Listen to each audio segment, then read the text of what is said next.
Assalomu alaykum azizlar, nasib bo'lsa ugonliklarni ham qo'yib bo'ldik. Bitta xonamizni, ikkinchi xonamizni ham boshlaymiz. Oq bo'ladi. Uning seriya olindi. Eshik derazaga patsvet qilib. Keyin plintislar ham mana shunga patsvet qilib olganmiz. Nasib bo'lsa kraskalari bo'lgan. Atachinta variant. Toshkent shahridan keldi. 6 ta rulon bu xona ishlatdik. 4 ta rulon narxi xona ishlatdik. Taktisini 35 mingdan rotbinni olganmiz. Mayakka bo'lgan. O'zimiz qilganmiz. 2 oylar oldin boshlangandi. Mana patka tugatib berdik.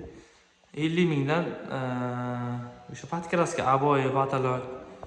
Keyin devorlar shu atachinta, shu aboylarimizni 50 mingdan bitta narxga qilib berganmiz.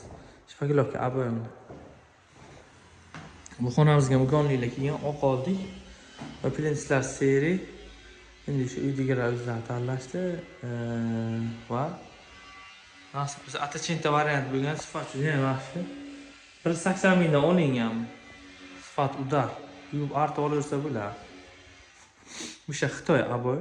Bu ham hozir kamroq ko'rinishi mumkin. Hozir printslar qilib ugonliklarni qilamiz. Nasib bo'lsa to'lov bitgandan keyin yana bitta obzorni ko'rsatamiz. Patkraska bo'lgan bu ham.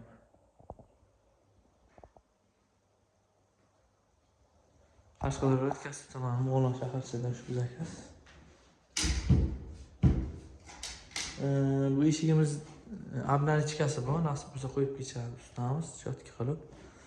O'shanga moslab qilingan. Yuvib artib olaversa bo'ladi.